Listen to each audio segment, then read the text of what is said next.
যুৱতী অপহৰণত বিধায়কৰ লিংক দিছপুৰৰ বিধায়ক আৱাসত অপহৃত যুৱতীক ৰখা বিধায়ক আশৰাফুল হুছেইনৰ বিৰুদ্ধে উত্থাপন কৰাৰ অভিযোগৰ পাছত নিশা বৰপেটাত যুৱতীগৰাকীৰ ঘৰত উপস্থিত হয় দিছপুৰ আৰক্ষী পিতৃৰ অভিযোগৰ পিছতে যুৱতীগৰাকীৰ ভাষ্য লবলৈ ঘৰত উপস্থিত হৈছিল যদিও সেই সময়ত তলাবন্ধ আছিল ঘৰত ফলত যুৱতীগৰাকীৰ সাক্ষাৎ অবিহনেই উভতি আহে আৰক্ষীৰ দলটো এই ঘটনাক কেন্দ্ৰ কৰি তীব্ৰ প্ৰতিক্ৰিয়া আৰু চাঞ্চল্যৰ সৃষ্টি হৈছে বিগত বৰ্ষৰ জুলাই মাহতে এই ঘটনা সংঘটিত হৈছিল এগৰাকী কিশোৰীক এগৰাকী যুৱতীক অপহৰণ কৰি অনাৰ অভিযোগ উত্থাপন হৈছিল ৰিতুল হুছেইন নামৰ এজন যুৱকৰ বিৰুদ্ধে আৰু সেই অপহৰণকাৰীক ৰক্ষণাবেক্ষণ দিয়া বা প্ৰশ্ৰয় দিয়াৰ অভিযোগ উত্থাপন হৈছে AIUDFৰ চেঙা সমষ্টিৰ যুৱ বিধায়ক আশৰাফুল হুছেইনৰ বিৰুদ্ধে দিছপুৰৰ বিধায়ক আৱাসত দুদিন ধৰি ৰাখিছিল অপহৃত যুৱতীগৰাকীক আৰু তাৰ পিছত বিধায়কগৰাকী নিজে টিকট কাটি ডিমাপুৰলৈ পঠাই দিছিল যুৱতীক এনেধৰণৰ অভিযোগ উত্থাপন কৰি যুৱতীৰ পিতৃয়ে প্ৰথমে বৰপেটা থানাত আৰু তাৰ পিছত দিছপুৰ থানাত এজাহাৰ দাখিল কৰিছিল য'ত স্পষ্টকৈ উল্লেখ কৰা হৈছিল যে বিধায়ক আশৰাফুল হুছেইনে এই অপহৰণৰ মাষ্টাৰ মাইণ্ড আছিল আশৰাফুল হুছেইনৰ নেতৃত্বতে অপহৰণ কাণ্ড সংঘটিত হৈছিল আনকি লাভ জেহাদৰ কথাও কোৱা হৈছিল সেই এজাহাৰখনত গতিকে এনে অভিযোগ সন্দৰ্ভত শেহতীয়াকৈ প্ৰতিক্ৰিয়া প্ৰকাশ কৰিছে বিধায়ক আশৰাফুল হুছেইনে তেওঁ কৈছে যে হয় বিধায়ক আৱাসত আছিল যুৱতীগৰাকী আৰু তেওঁ কৈছে যে প্ৰাপ্তবয়স্ক হোৱাৰ বাবে তেওঁ গুৰুত্ব প্ৰদান কৰা নাছিল বা অপহৰণ বুলি জনা নাছিল এই ক্ষেত্ৰত নিজেও তেওঁ আৰক্ষীক আহ্বান জনাইছে যদি তেওঁ দোষ কৰিছে তেতিয়াহ'লে তেওঁ শাস্তিৰ সন্মুখীন হ'ব এই কথাও প্ৰকাশ কৰিছে নিজে স্বীকাৰ কৰিছে চেঙা সমষ্টিৰ AIUDFৰ বিধায়ক আশৰাফুল হুছেইনে সংবাদ মাধ্যমৰ আগত প্ৰতিক্ৰিয়া ব্যক্ত কৰি আশৰাফুল হুছেইনে কয় যে ৰিতুল হুছেইনে এদিন দিছপুৰৰ আৱাসলৈ আনিছিল যুৱতীগৰাকীক প্ৰাপ্তবয়স্ক হোৱাৰ বাবে তেওঁ বিষয়টো গুৰুত্ব দিয়া নাছিল অপহৰণৰ কথা আশৰাফুলে জনা নাছিল এতিয়া বিষয়টো পোহৰলৈ অহাত আৰক্ষীক জনাব বুলি সংবাদ মাধ্যমৰ আগত প্ৰকাশ কৰে বিধায়ক আশৰাফুল হুছেইনে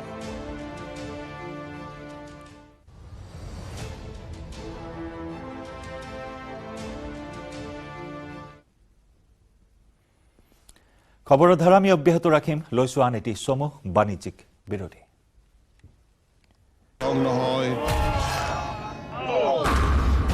মাইথান ষ্ট্ৰং মাইথান ষ্টীল নিৰ্মাণৰ মানদণ্ড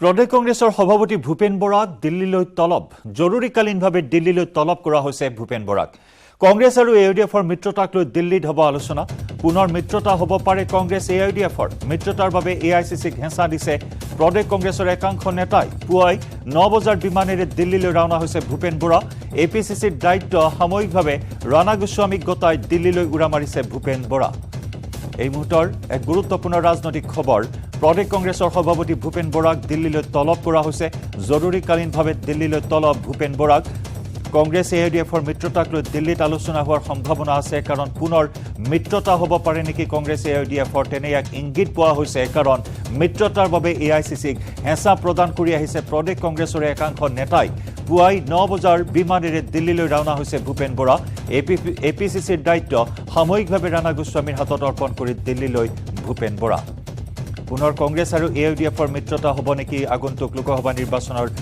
প্ৰাক মুহূৰ্তত এই মুহূৰ্তত তাকেই চৰ্চা চলিছে কাৰণ শেহতীয়াকৈ ৰাজ্যসভা নিৰ্বাচন আৰু ৰাষ্ট্ৰপতি নিৰ্বাচনৰ মাজত বৃহৎ ফাঁট মেলিছে জোটবন্ধনৰ পৰা ইতিমধ্যেই আঁতৰি গৈছে AIUDF আৰু তেনে সময়তে পুনৰ এবাৰ মিত্ৰতা পাশত আবদ্ধ হ'ব নেকি কংগ্ৰেছ আৰু AIUDF কাৰণ ভূপেন বৰা নিজৰ স্থিতি বাৰম্বাৰ কৈ আহিছে যে কোনো পদ্ধেই AIUDFৰ সৈতে মিত্ৰতা সম্ভৱ নহয় কিন্তু তেনেস্থলত পুনৰ এই বিষয়টোক লৈ আলোচনা কৰিবৰ বাবে জৰুৰীকালীনভাৱে ভূপেন বৰাক দিল্লীলৈ তলব কৰা বিষয়টোৱে যথেষ্ট তাৎপৰ্য বহন কৰিছে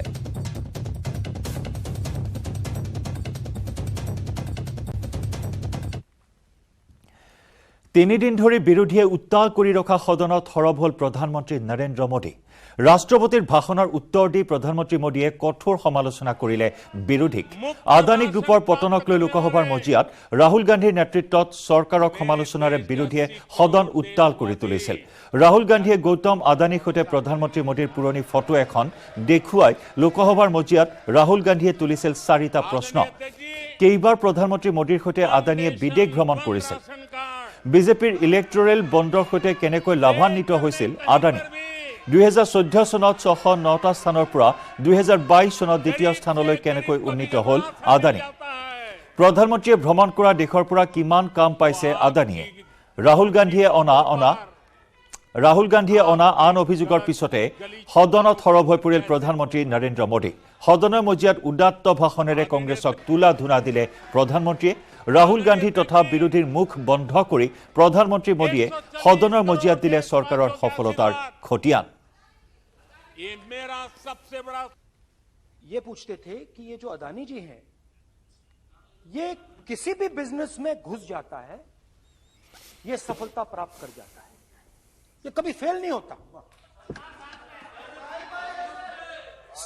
और युवाओं ने मुझसे यह सवाल पूछा कि भाई ये हो क्या रहा है, हम भी सीखना चाहते हैं। मोदी जी ने कहा स्टार्टअप करो, हम भी अदानी जी जैसे बनना चाहते हैं। तो भैया किसी भी बिजनेस में घुस जाओ और एकदम सक्सेस हो जाए। यह पहला सवाल था।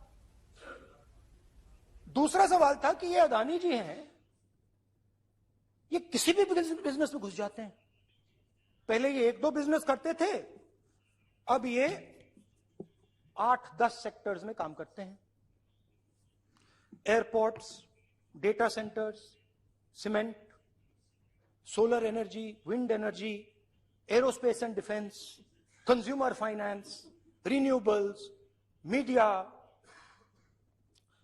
तो उन्होंने मुझसे पूछा कि राहुल जी, हाँ बैठे हाँ, धन्यवाद।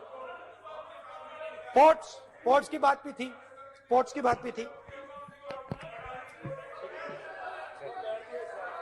ये भी सवाल पूछा कि भैया एक बात बताइए, राहुल जी बताइए हमें कि अदानी जी का जो नेटवर्थ है वो 3 साल के अंदर, 2014 से लेकर 2022 तक ये $8 बिलियन से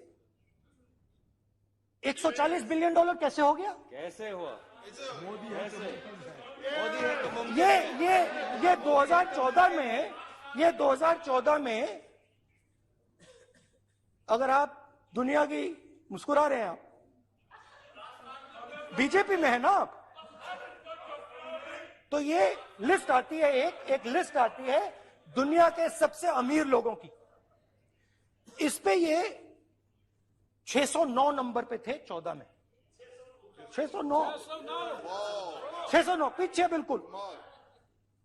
पता नहीं जादू हुआ, दूसरे नंबर पे पहुंच गए। मोदी है तो मुमकिन है।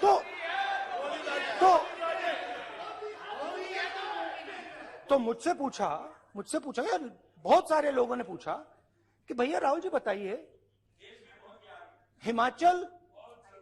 हिमाचल में सेब की बात होती है अदानी जी, कश्मीर में सेब की बात होती है अदानी जी, पोर्ट्स की बात होती है अदानी जी, एयरपोर्ट्स की बात होती है अदानी जी, इंफ्रास्ट्रक्चर। अच्छा, हम सड़क पे चल रहे हैं, मैं पूछूं किसने बनाई? अदानी जी।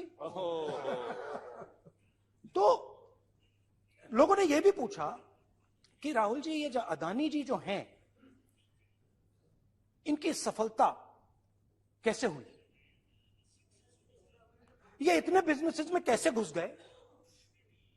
इतनी सफलता कैसे प्राप्त हुई? और सबसे जरूरी सवाल, इनका हिंदुस्तान के प्रधानमंत्री के साथ क्या रिश्ता है और कैसा नहीं? देश जानना चाहता है, तो देश जानना चाहता है। ये देखिए रिश्ता, ये देख लीजिए। प्लीज पोस्टर माननीय सदस्य, पब्लिक में सर, माननीय सदस्य पोस्टर नहीं, प्लीज पोस्टर नहीं है सर। देखिए आप बैठिए, 1 मिनट बैठिए। आप पोस्टरबाजी करेंगे तो इधर नहीं, सर। कहेंगे राजस्थान के मुख्यमंत्री का पोस्टर चिपकाएंगे। पोस्टरबाजी के लिए सदन नहीं है। आप बात सर। करें, पोस्टरबाजी नहीं। Speaker sir. आप वरिष्ठ सदस्य हैं, स्पीकर सर। तो पोस्टरबाजी उचित नहीं है। स्पीकर सर, पोस्टरबाजी उचित स्पीकर नहीं है। सर। प्लीज, राजस्थान के मुख्यमंत्री, ये सच्चाई है।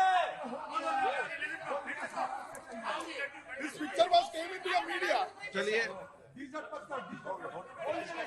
पोस्टर नहीं। बीते वर्षों में हार्वर्ड में एक बहुत बढ़िया स्टडी हुई है, बहुत इंपॉर्टेंट स्टडी हुई है, और उस स्टडी है, उसका टॉपिक क्या था मैं जरूर सदन को बताना चाहूंगा, और ये स्टडी हो चुकी है। स्टडी है the rise and decline of India's Congress party. ये स्टडी हो चुका है और मुझे विश्वास है अध्यक्ष जी, मुझे विश्वास है भविष्य में कांग्रेस की बर्बादी पर सिर्फ हार्वर्ड नहीं, बड़े बड़े विश्वविद्यालयों में अध्ययन होना ही होना है और डुबाने वाले लोगों पर भी होने वाला है। आदरणीय अध्यक्ष जी, ये लोग बिना सर पैर की बातें करने के आदी होने। ইয়াৰ সৈতে সময় হ'ল দ্য মৰ্ণিং শ্ব'ৰ পৰা বিদায় লোৱাৰ। নমস্কাৰ।